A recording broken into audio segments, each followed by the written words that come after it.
So about 2 months ago, I made these videos. I did it because I was trying to articulate my concerns. Now, what happened as a consequence of making these videos was really quite unexpected to me. There's been 140 print articles published about this, whatever this is, in the last 2 months, and then dozens and dozens of YouTube videos and television interviews and radio interviews and demonstrations. Millions of people have been tuning into this online.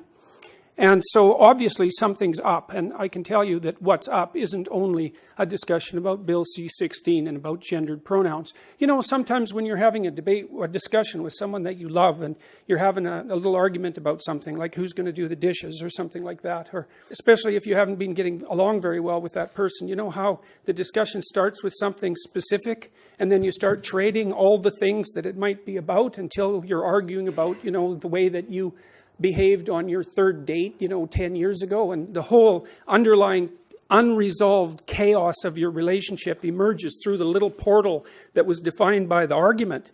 Well, that's what this is about. So what the hell's going on here exactly? And why are we damn near at each other's throats? Look at what happened in the United States a week and a half ago.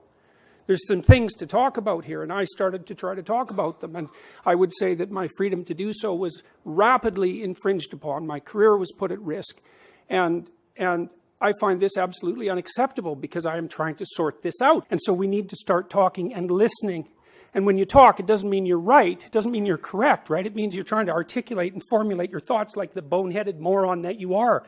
And you're going to stumble around idiotically because what the hell do you know? You're full of biases and you're ignorant and you can't speak very well and you're over-emotional. And, you've got just problems that you can hardly even imagine that are interfering with your ability to state something clear. And so what you do is you do your best to say what you mean, and then you listen to other people tell you why you're a blithering idiot. And hopefully you can correct yourself to some degree as a consequence of listening to them. And you see, that's what free speech is about. It isn't just that people can organize themselves and their societies by thinking. You can't do that because there's only one of you. What you have to do is you have to articulate your thoughts in a public forum so that other people can attack you, and hopefully in a corrective manner. And then you want to, step back a little bit and think, okay, well, I was a little arrogant there and I was a little over-emotional there and I didn't get that quite right, and maybe I'm outright biased on that front. And you want to correct what you say, because then you correct how you are, and then you correct how you act in life, and then you correct your society. And to the degree that we limit freedom of expression, we put all of that at risk. And that's partly why I don't believe that freedom of speech is just another value. I think that's preposterous. I think that if you claim that, then you know nothing about Western civilization and history. Freedom of speech is not just another principle. It's the mechanism by which we keep our psyches and our societies organized, and we have to be unbelievably careful about infringing upon that, because we're infringing upon the process by which we keep chaos and order balanced. Well, what is this all about? I can list you some of the things that it's about. It's about inclusion versus bigotry and prejudice, right? It's about the left wing versus the right wing. It's about who's free to choose their language and what elements of respect that you're due to people who are different than you, say with regards to pronoun use or chosen names. It's about whether the subjective or the objective is going to take precedence, because implicit in Bill C-16, and I'm telling you, there's an assault on the idea of objectivity itself, an assault on the idea of biology itself. And if the university thinks that the sciences are going to be immune from the ideological doctrine that's embedded in these pieces of legislation, they better think again, because there is trouble coming. I know that OISE already has an anti-psychiatry program, and we noticed that Ken Zucker got hounded out of his job just a few years ago, even though he was an entirely credible scientist and clinician. It's about constructionism, social constructionism versus positivism versus pragmatism. And there's a mother versus father thing going on here too. And you kind of saw that with Hillary Clinton versus Donald Trump. I would say that was the overprotective, devouring mother versus the tyrannical father, which is that's not a good narrative from a mythological perspective. It's about also the adversarial spirit, I would say, versus the logos. And the adversarial spirit is the spirit that claims what I think right now is correct above all else, and I have nothing whatsoever to learn, versus the logos. And the logos is a very complex idea, and that's that the proper citizen is the person who embodies truth in speech and attempts to act it out. And that also includes listening, because listening is part of communicative intent. And I think at the moment that we're embroiled in a war on every single one of those dimensions, and several others that I haven't had time to list. And the evidence that we're in that sort of war is precisely the fact that this has attracted so much attention. I mean, I just sat in my bloody office at home and threw up a couple of amateurish videos, more or less attempting to articulate my feelings about a couple of policies. And it's like all hell broke loose. And why? Well, because that hell is right underneath the surface. I hate to stop there, but you're at the end of your time. I'm done.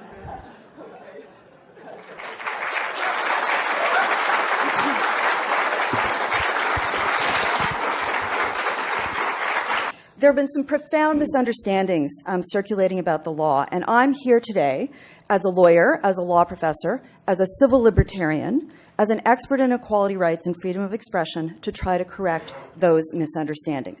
So let's start with Bill C-16, which passed third reading yesterday in the House. It's the proposed federal legislation that does three things. First, it adds gender identity and expression to the Canadian Human Rights Code. Ontario has had these since 2002. The federal government here is simply playing catch-up. There is absolutely nothing unprecedented in this.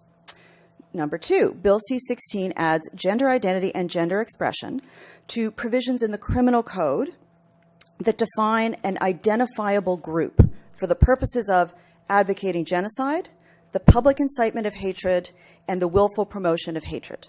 The Supreme Court of Canada has said there's a very clear definition. The threshold is violence. In fact, there has to be personal violence. It is an extremely high threshold. The court has said over and over again, and I quote, it is, quote, the unusually strong and deep felt emotions of vilification and detestation. The court has said it is not disdain, it is not dislike, it is not offense. Plus, something that's often lost, hate speech criminal charges cannot be laid without the approval of the Attorney General. Third, Bill C-16 adds gender identity and expression to the provisions of the criminal code that deal with sentencing for hate crimes.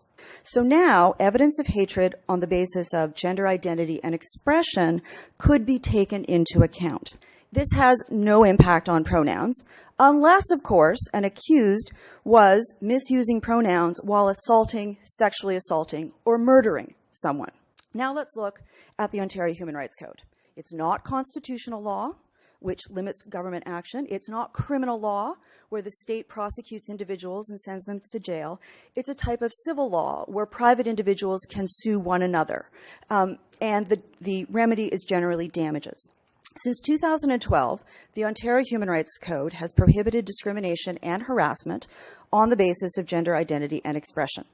It prevents discrimination and harassment against trans and gender non-binary individuals in employment, housing, and services. So what does this require in relation to pronouns?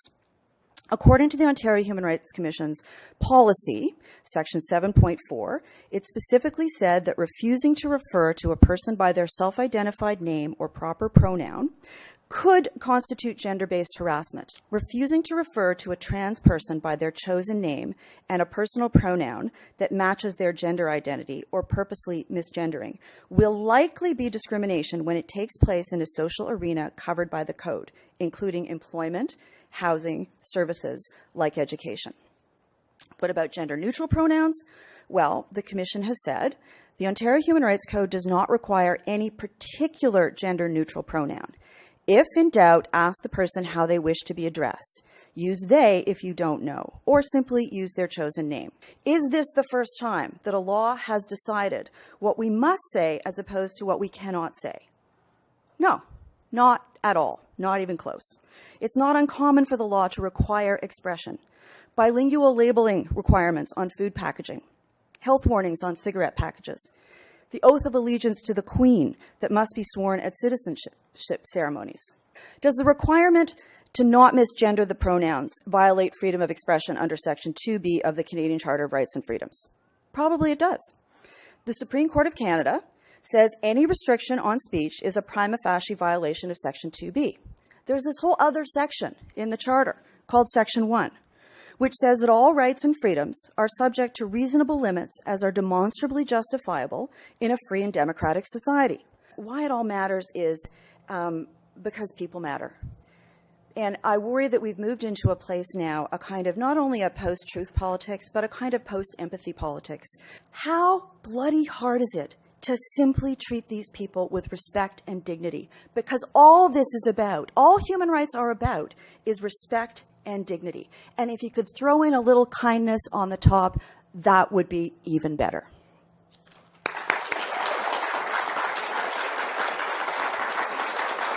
So I'm going to read you something that a graduate student sent me from the University of Toronto the other day, and I can also tell you that I've received hundreds of letters like this.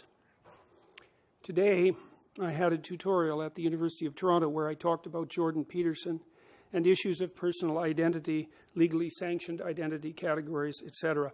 I brought up a video of a tall white man in his 30s who asked students at a university how they'd react if he told them he identified as a woman, as black, as short, and as 5 years old.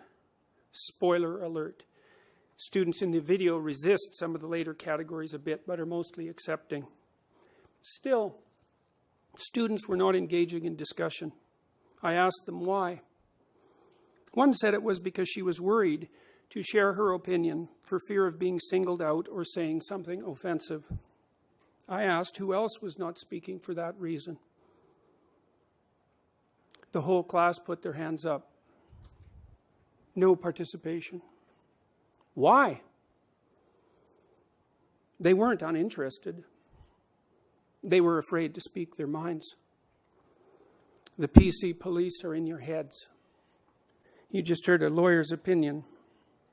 I have many lawyers' opinions, by the way. I'll start with lawyer one, who was the counsel to several prime ministers. He talked to me about the Human Rights Tribunal because I went and saw him 2 weeks after this all started.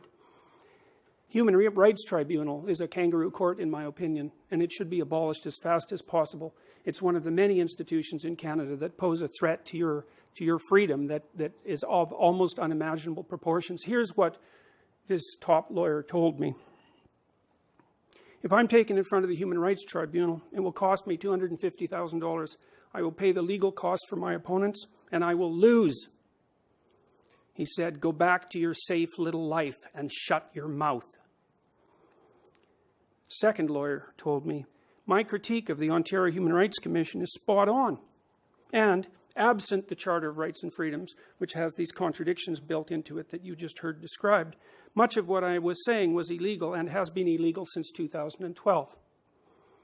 Lawyer 3 told me that if I breached a tribunal order, so imagine I was taken in front of the Human Rights Tribunal and I was fined and then I refused to pay the fine, which I've stated that I would do.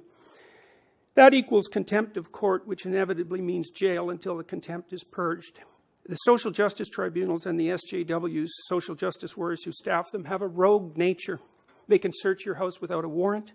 They can use secret hearings. There are no rules of evidence, and the judges are unaccountable.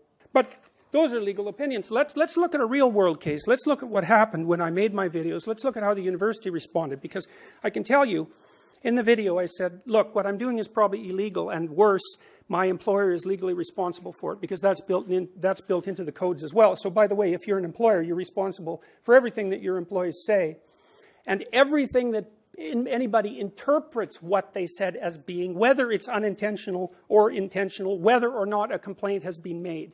So just think about that. Anyways, October 3rd, the university said, like all members of the university community, I have an obligation to comply with the law, including the provisions of the Ontario Human Rights Code.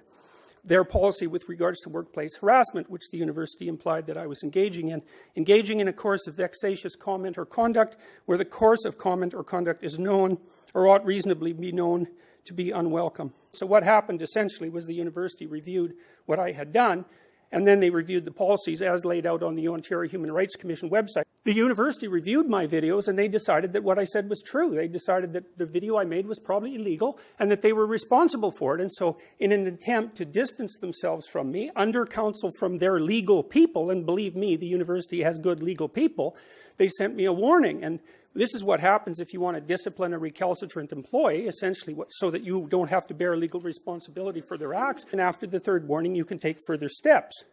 Now, I pointed out to the university at one point when we were discussing how this forum was going to proceed, that perhaps it would be in their best interests to not support the people who were trying to stop me from talking, but instead to support me legally, and if necessary, to take this all the way to the Supreme Court. And the university said categorically that they would not do that. So I would say, when it comes to the contradictory provisions that are in the Canadian Charter of Rights and Freedoms, and so we might say roughly equality versus freedom of speech, the university decided which side they're going to go down on. So on October 18th, the university mentioned to me in another warning letter that if personal pronouns are being used, the refusal to use the personal pronoun that is an expression of the person's gender identity can constitute discrimination.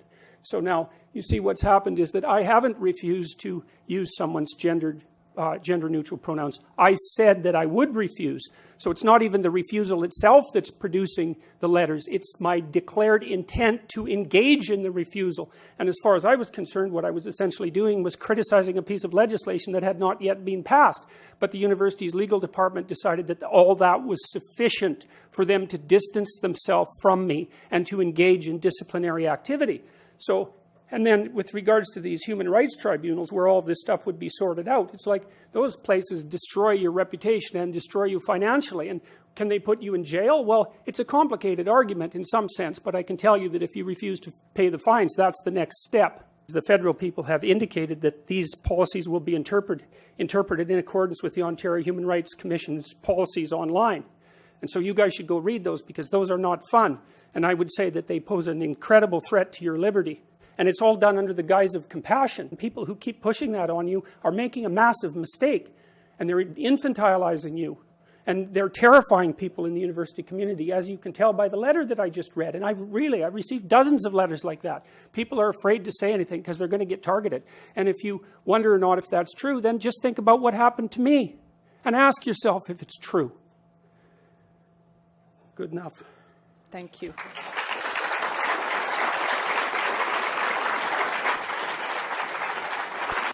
As a Trinity College and OISE alumnus, I'm typically delighted to return to the University of Toronto.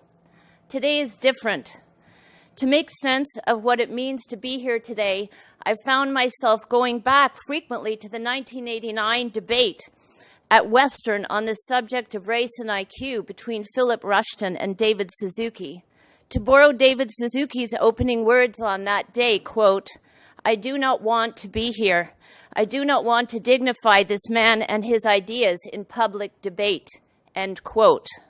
There was, in 1989 at Western, as now, an extraordinary media frenzy concerning the apparent threat to academic freedom posed by the mere possibility that academic freedom is not an absolute guarantee, that as scholars, our relationship with knowledge and with the public trust is tempered by responsibilities and limitations. Of crucial import to my argument today is that this is a relationship structured not on juridical grounds. This is not about the law, but on ethical grounds. The very real effects of the knowledge claims that we make as scholars require that our claims be subjected to rigorous critical scrutiny. And there is no set of knowledge claims more important to subject to critical scrutiny than statements that appear to perpetuate and to incite already existing forms of hatred, violence, and prejudice toward members of minority groups. We need to identify and address the claims made in the recent public works of Jordan Peterson, claims about trans people, claims about the validity of gender identity, claims about the proper use of pronouns, and claims about academic freedom rights. And let's be clear, we have a unique difficulty here today in subjecting these claims to scholarly scrutiny. What kind of claims can you have in amateurish videos? The recent public works of Jordan Peterson provide a fabulous case study of the cultural production of true believers, the cultural production of ignorance in an age of reactionary populism. So let's take a look at how consequential and studied ignorance works in relation to gender.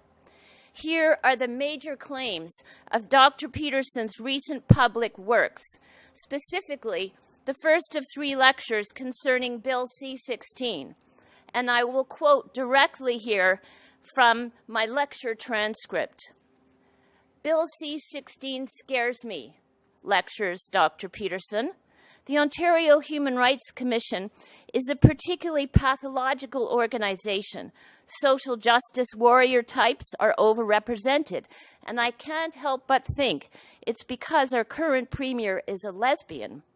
And the LGBT community has become extraordinarily good at organizing themselves and has a fairly pronounced and very, very sophisticated radical fringe. Gender identity and gender expression are not valid ideas. They're not true. There's no evidence for it. I don't know what the options are if you don't identify as a man or a woman. There's an idea that there's a gender spectrum. I think it's an ill-informed opinion, end quote. Rather than to address himself to the scientific evidence concerning gender identity and expression, and by adopting rhetorical strategies more common to BreitbartNews.com than a university professor's lecture, Dr. Peterson goes on to discredit the very constructs on political grounds instead of on grounds provided by scholarly evidence, that these constructs are, in no particular order, leftist, radical, and politically correct. On the subject of pronouns and gender expression, Dr. Peterson is emphatic that, quote, I don't recognize another person's right to determine what pronouns I use to address them. I won't do it. For the vast majority of people, he goes on to say, gender identity and sexual orientation, and I guess he means sex, are the same thing, end quote. As for the definition of transgender, Dr. Peterson claims that, and I quote, I don't believe that these people, these terms stand for good things. I think that these people use these terms as a pretense that they stand for good things, as a pretext for them to continue their nefarious activities, end quote. Well, this is hardly the stuff of academic scholarship. I'm a member of the Global Education Initiative of the World Professional Association for Transgender Health, and I can tell you without a shred of doubt that there is no link between the public claims made by Professor Jordan Peterson about gender generally and transgender specifically and a body of easily accessible peer-reviewed scholarship. This body of peer-reviewed research knowledge provides conclusive evidence that whereas anatomical sex is perhaps dimorphically categorical, and that's only if we choose to ignore intersex, that secondary sex characteristics cannot be argued simplistically to be determined by chromosomal sex, and that there is highly significant diversity in gender identity and expression, which exists on a continuum that reveals persistent differences that cannot be explained by sex assigned at birth. Gender identity and expression are dynamic, biosocial aspects of human diversity that are culturally and socially in a complex relationship with matter. Gender identity and expression are linked both to the extraordinary plasticity of human life and the fluidity of identity, and as well, and this is where we must pay close attention, linked to gender-based violence, to minority stress, and threats to a whole host of rights in Canada that are not up for debate here today. These rights include the right to recognition, the right to communicability of presence, the right to culturally competent institutional climates, and perhaps the most profound of all rights, the right to safety and the right to culture and access to knowledge. Whereas almost all the media attention on the Jordan Peterson affair has focused on the possible threat to his academic freedom, I want to focus instead on the ethical significance of an academic's total dereliction of academic responsibility. Academics are never free to distribute totally bogus claims while trading on the value provided by their title as a professor in a great Canadian university, and, perhaps even worse, as a clinician registered by an accreditation body. Quite the contrary. Every faculty member takes on academic responsibilities that embody an ethical commitment, which is precisely not responsibilities required by the law.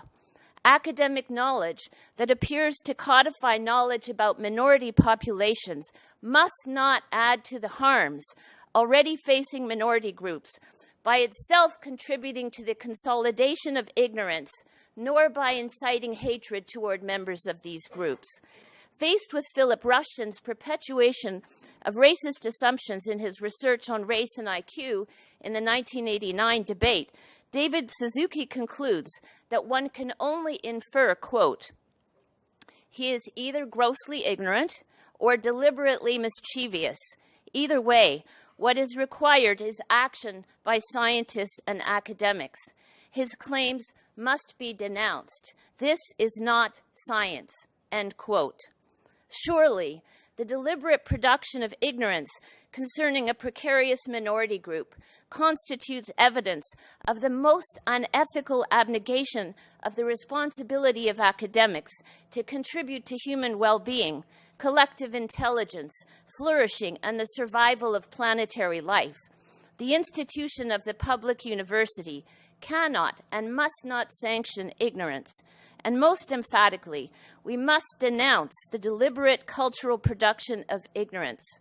We can and we must do better.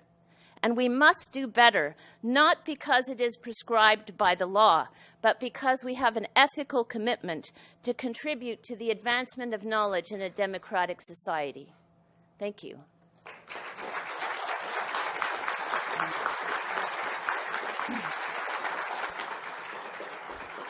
In law, we tend to distinguish between the law as it is and the law as we would like it to be. And the experts you cited seem to be critical of the law as it is, along with you. But does Professor Kosman's outlining of some of the elements of C-16 in particular, does that give you any comfort? Does it allay any of your concerns that it really focuses on the advocacy of genocide or the commission of hate crimes, and that those kinds of things are probably the sort of restrictions that most people in the room would think were reasonable restrictions? No, it doesn't give me any comfort. And the reason it doesn't give me any comfort is because, as far as I'm concerned, what this is actually about has already played itself out in my case, and I already explained that to you. I would say a legal doctrine is something like a virus, and it has a life.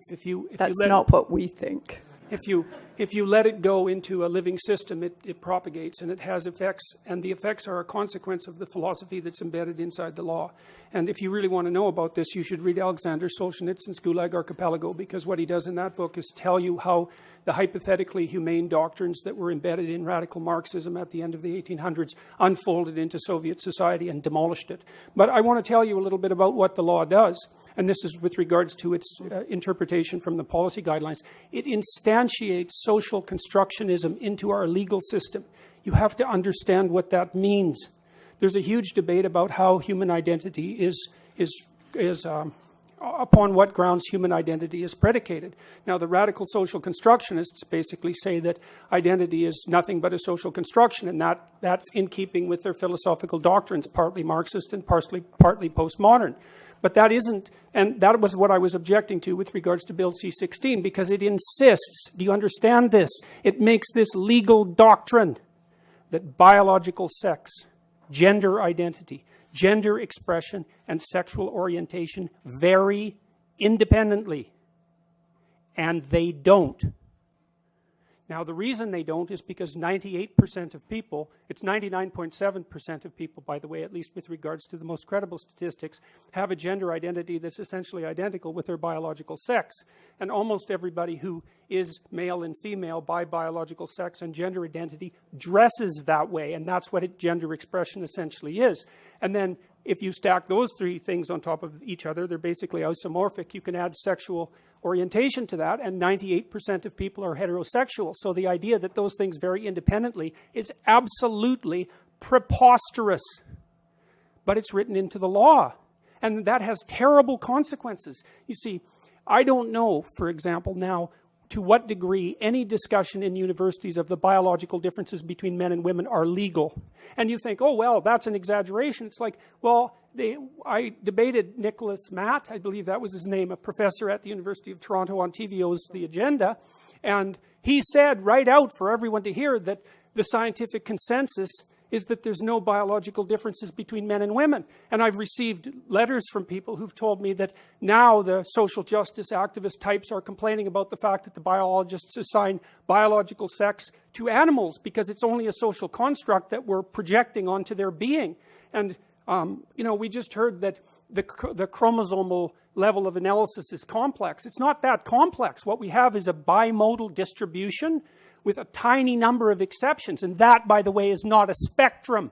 I think you were just starting at the end of your discussion in your answer to the last question to talk a little bit about some of the points that Professor Bryson made about your picture of gender and the relationship between sex and gender and some of those issues. And she lays out some of the science and some of the actual scientific findings around those issues. And I wonder, when you take a look at some of that research, how does it affect your thinking on some of these questions about, in particular, what some people think of as perhaps a rather simplified picture of sex and gender? Okay. One of the things it builds in, for example, is the claim that identity is only subjectively defined. And that's built right in. It says that your identity is whatever you think it is. Well, let me tell you, as a practicing psychologist, that's absolute rubbish. Your identity, when children are 2 years old, that's what they think. They think that their subjective reality is everything. And what you do is you socialize them between the ages of 2 and 4 to adopt an identity that's part of a cultural negotiation. It's like your identity is part of a cultural negotiation. It's partly the game you play and partly the game that I play with you. And I have to be a voluntary participant in that. And not only is it not subjectively defined, which detaches it entirely, by the way, from the underlying biological and the underlying objective reality, making any claim you want for your subjective identity valid. The other thing it does, it completely obliviates the idea that identity is actually a pragmatic entity, for God's sake. It's like if you're a lawyer or a father or a mother, like an identity that has some solidity to it. Your identity is also a vehicle within which you travel through life, right? It's a set of tools, a set of pragmatic tools that you use to interact with the social and the natural world. It's not only your subjective whim. The idea of gender identity, which is only defined subjectively in the relevant law, has been studied intensively by personality psychologists such as myself. In fact, my lab has done some of the, I wouldn't say the most fundamental research on it, but we're in the ballpark. Here's a little story. Okay, so the differences between personality between men and women are basically what constitutes gender identity insofar as it's not merely subjective. And one of the things that's happened is that as the Scandinavian countries have equalized their political and sociological landscape, the differences in identity between men and women have got larger, not smaller. Do you understand that? That's a refutation of the social constructionist claim.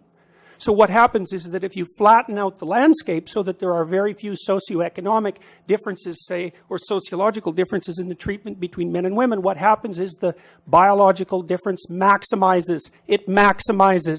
Do you understand? That means men and women get more different, not more the same. And the thing about women in the audience, bloody hell, you should think about this, because don't you want to pursue the things that you're interested in? And if you pursue the things that you're interested in, because you're interested in different things than men, I'm telling you. And if you look at the interest variation, this has been established technically. If you look at the interest variation, there's almost no overlap between men and women if you sum up the differences in interest and temperament. Okay?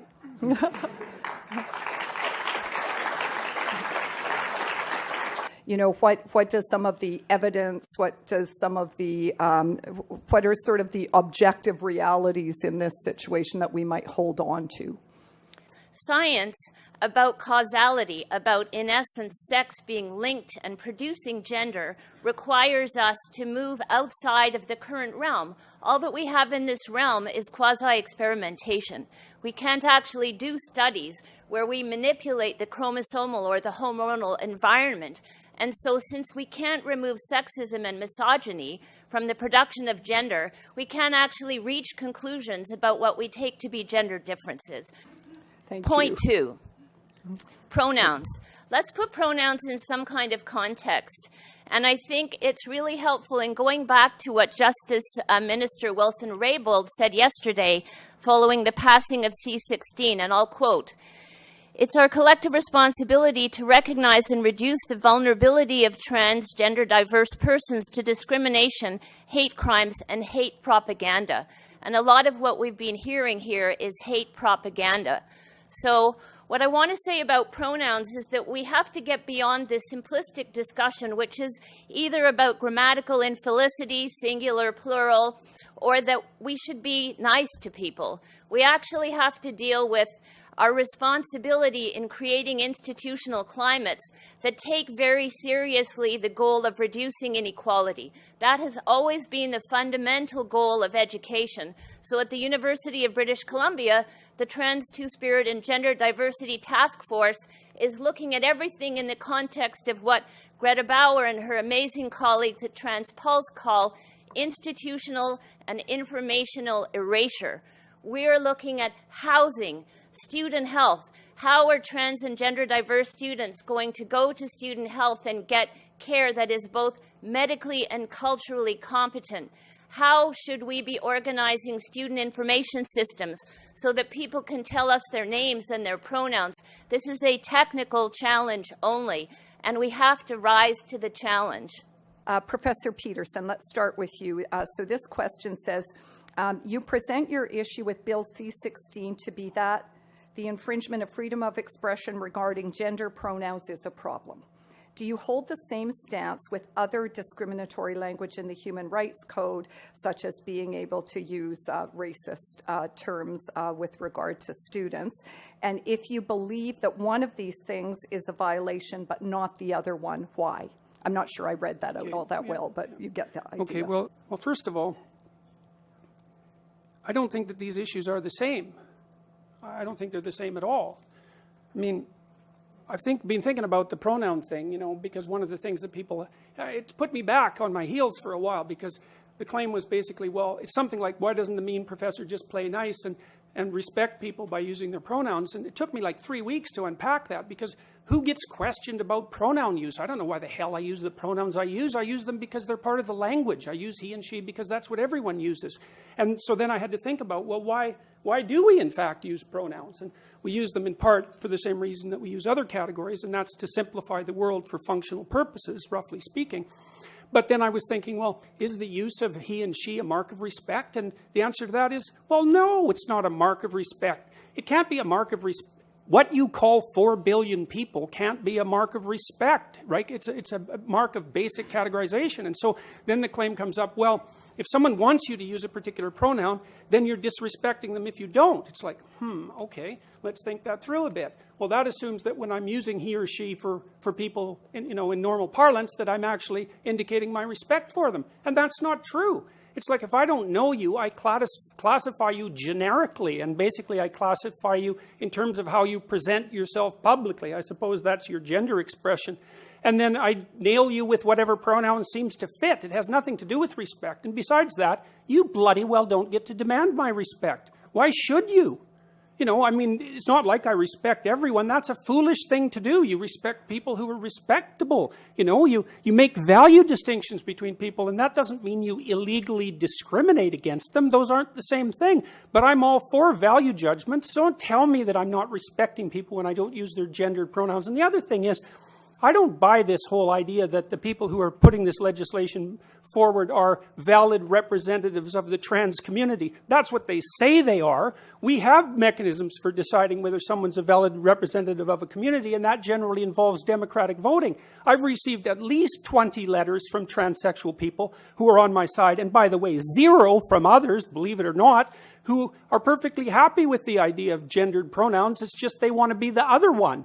Now, you can have a discussion about that, and there's lots of things to be said about it, but the idea that this community that's coming out and demanding these rights is somehow representative of this homogenous, oppressed minority, I think is rubbish. For this question, I'm going to ask both Professor Kosman and Professor Bryson to comment on it. So one of the objectives of the transgender and queer rights movement is to enter into public conscience in a way. And this person asks, this can only occur through public conversation. Do you worry that it may not be possible to have thoughtful discussion if there is government restriction about this kind of speech? And do you worry that it would skew discussion in one direction or another? So perhaps Professor Kossman first, and then Professor Bryson. I think that there is an important way to have public discussions around a whole range of issues. I would welcome a discussion on the role of hate speech provisions. I would welcome a discussion around the role of hate speech and its desirability, about whether the Supreme Court of Canada is right or not right in upholding its constitutionality. But I would like to have that debate with someone who is knowledgeable about the law.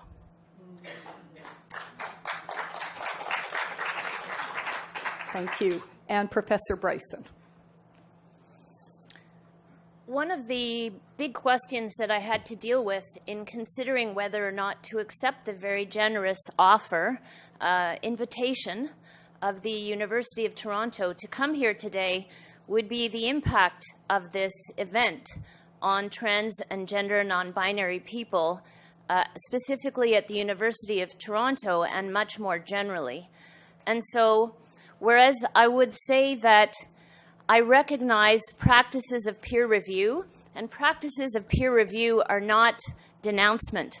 Practices of peer review are practices that we utilize to make assessments about knowledge claims, whereas I would fully appreciate being able to enter into a discussion about gender and gender identity and issues around trans culture as a means of practicing peer review. I think the difficulty that we've had, and we've managed to reproduce this difficulty here today, characterized just now by Dr. Peterson as simplifying the world for functional purposes. Simplifying the world for functional purposes is not what I recognize to be academic practice. This is not how we relate to knowledge. And so I think that there's a concern when we don't subject claims that are being made as knowledge claims by people who carry titles at great Canadian universities, when we don't treat those knowledge claims in the same way that we would in any other field. And when they're knowledge claims made about members of minority groups, embattled, vulnerable, marginalized members of minority groups, then I think that we all need to be very concerned about how it is that we're changing what we think we do in the university, which is supposed to be about the advancement of knowledge and excellence. Thank you. Is Professor Peterson, as a clinical psychologist, refusing to acknowledge how damaging it could potentially be to an individual to disregard their identity? It's a very difficult question to even engage with because I don't understand it. It makes things so simple that you can't discuss them properly.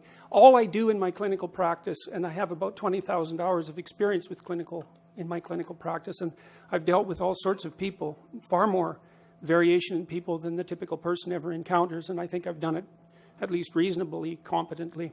All my discussions with people in my clinical practice are about their identity, given the definition of identity that I brought forth, how they feel about themselves, how they conceptualize themselves, because those are two different things, how that plays out in their interactions with other people, and what the functional significance of that is. And I'm going to say forthrightly, well, two things. One is that I don't believe that any of my clients have had cause to worry about my interpretation of their identity, because what I do in my practice is help them discover what that is. I'm seriously not interested in imposing any ideas of identity onto someone, because I can't do that. I don't know what the right vehicle is for you to travel through life. What I can help you do is articulate your concerns. I can ask you questions where I see contradictions in your self-articulation.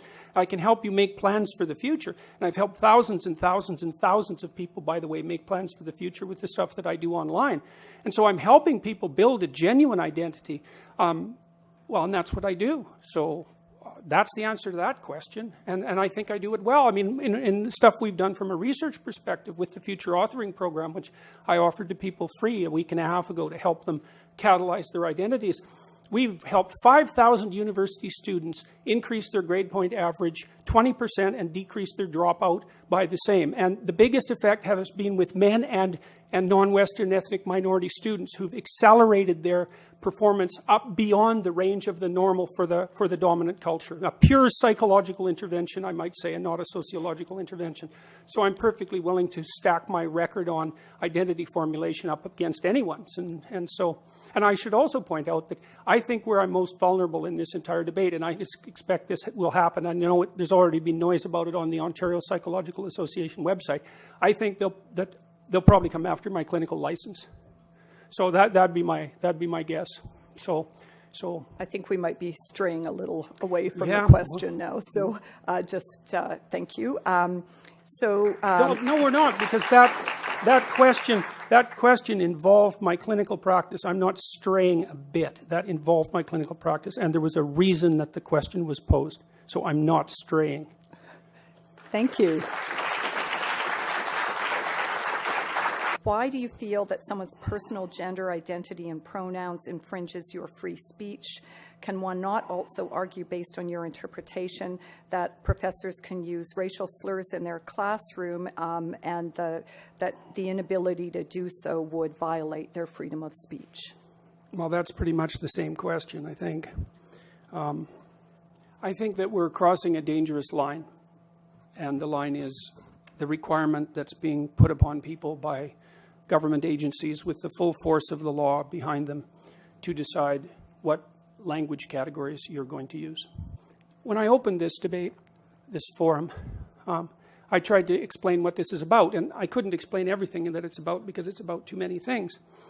But one of the things it's about is ideology and the distinction between the left and the right. And let's say, now, I truly believe that these made-up pronouns, of which there are many, dozens, in fact, and there's no consensus on them. I was just going to ask if you could go back to the point about the analogy between the racial slur and the I don't think there's any analogy at all. But that's I think what the difference people want to hear you I'm on. talking about compelled speech. There's a difference between saying that there's something you can't say and saying that there are things that you have to say. And I regard these made-up pronouns, all of them, as the neologisms of radical PC authoritarians. Do you understand that? And I'm not a fan of that sort of person. And the reason I'm not a fan of that sort of person is because I've done my homework. I've read everything I can get my hands on in the development of authoritarian political systems, and I know the literature inside out and backwards. And I am not going to be a mouthpiece for language that I detest. And that's that.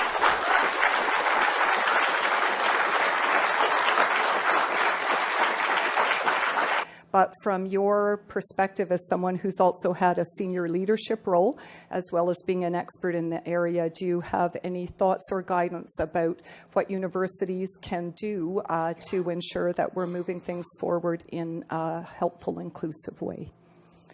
Let's talk about apologies.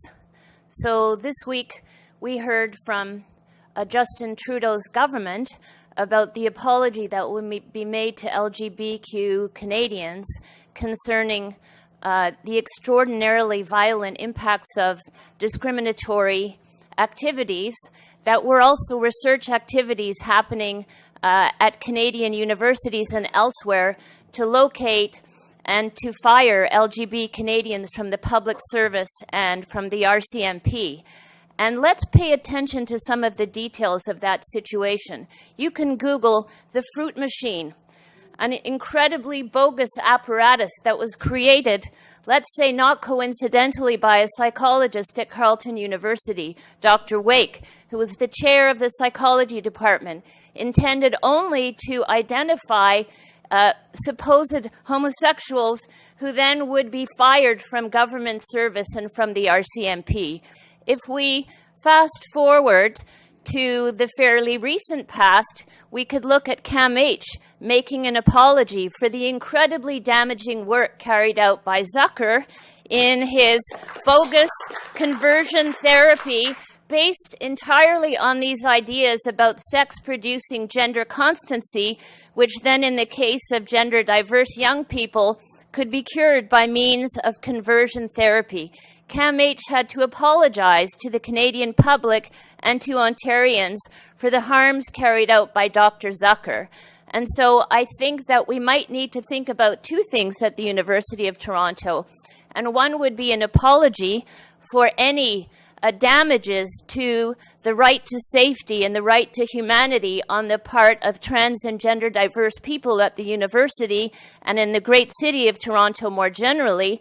And then, of course, the University of Toronto also, and perhaps it already is, and I'm sure you know more about this than I do, could implement